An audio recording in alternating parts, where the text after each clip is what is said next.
In order to create a new report for a new property, the first thing you have to do, you guessed it, is to choose New Report, New Property from this main menu. The first information to be entered are the details of the instructor, in other words, the details of whoever has commissioned the report. If an instructor's details have been entered for a previous report, then they will be saved automatically, and the details can all be applied instantly without typing, using the Select Existing Instructor link at the top. If the instructor's details are not yet saved, add them in the boxes below. If you add them manually, when this report is created, the instructor's details will automatically be saved, so you can apply them using the Select Existing Instructor link next time they are needed. Please note that although the instructor's name will appear on the report, their contact and address details will not.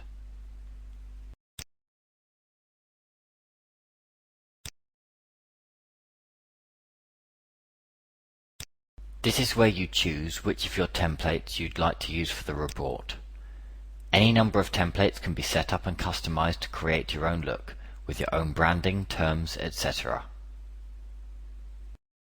The standard templates included on downloading the product are based solely on black and white, blue and red color schemes, and they do not have any branding logos or affiliation logos.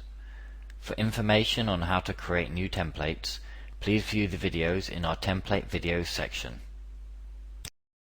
This is where the job address is entered.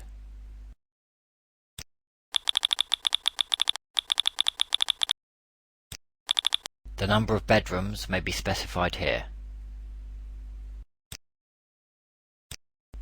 The property type selection, as you will see, controls the initial room configuration. New property types may be added or existing ones edited or deleted at any time under the system settings. The configuration of rooms that will be generated initially when the report is created are shown here. This palette is automatically populated with an associated default room set on selecting a property type. To access the settings and edit the property type room configurations, click on the pencil icon adjacent to the drop-down menu. Here you can add or delete rooms for each property type and change the quantity of a particular room or the room order.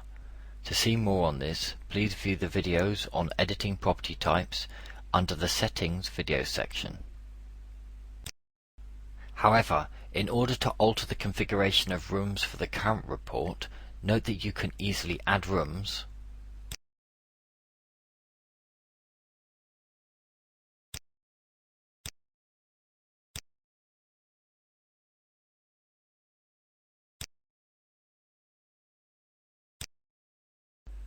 reorder the rooms by clicking and dragging, delete rooms, change the quantity of a room,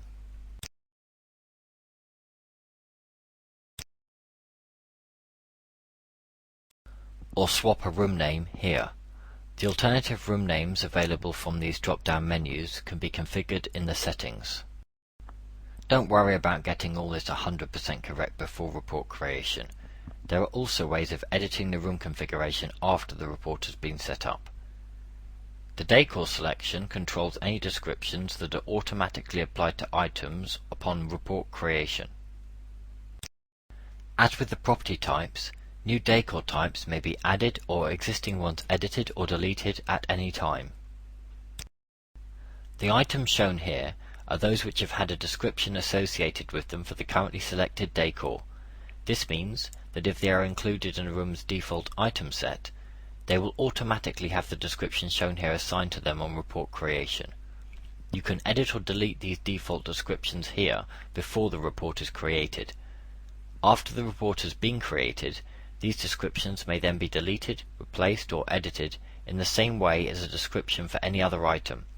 But this feature will save you time having to describe many predictable things that you know apply the instant you set foot in the property. To edit the default decors, click on the pencil icon adjacent to the drop-down menu.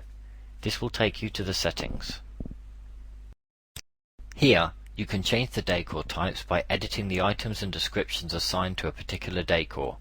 To see more on editing these default decors, please view the videos on editing decor types under the Settings Videos section. You can easily add items to the decor for this report,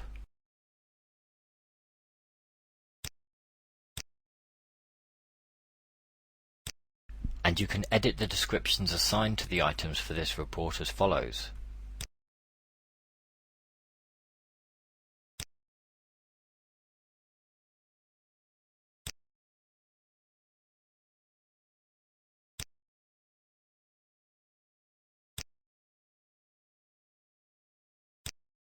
To avoid confusion, it may be worth confirming here that if you make any changes to the details in this palette, it will only affect the decor for this report. As mentioned previously, the default decors can be changed by clicking on the pencil icon to the right of the drop-down menu. Here you can select a layout type, which affects the paper orientation and the columns displayed. To run through the current options, the layout entitled Landscape Comments Only shows comments but not descriptions. All other layouts will display both comments and descriptions, as is usual. On all landscape reports, the comments recorded for any of the previous reports in the tenancy cycle will be shown alongside the comments recorded in this particular report. So a checkout, for instance, would also display the previous inventory and check-in comments in separately marked columns alongside the checkout comments. The standard portrait layout, on the other hand, will just show the comments and descriptions entered for the current report. The landscape inventory and check-in should be used when the intention is to create a check-in and inventory in one report and use a landscape layout. This will avoid a blank check-in column being inserted if a checkout is later created from the inventory and check-in. Let's select this template for the current report.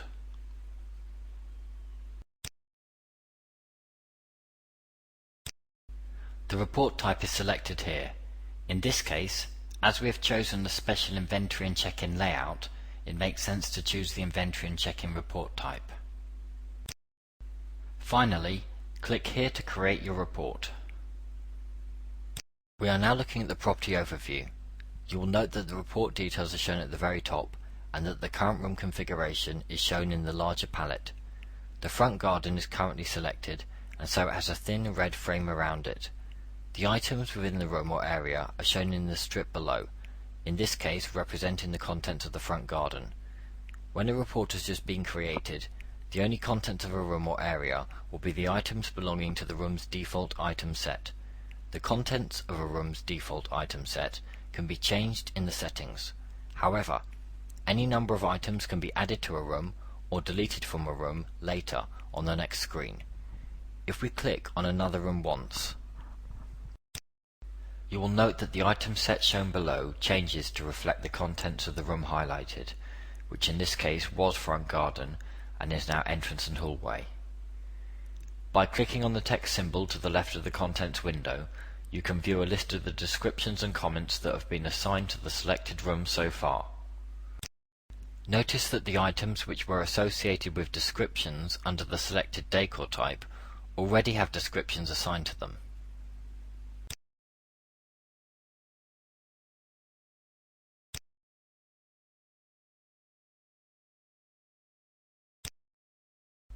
This concludes the tutorial for setting up a new report for a new property from scratch. For an in-depth look at the property overview functions, such as assigning photos or to review the next screen where item descriptions and comments are added, check out our videos under the Preparing/Editing Report section.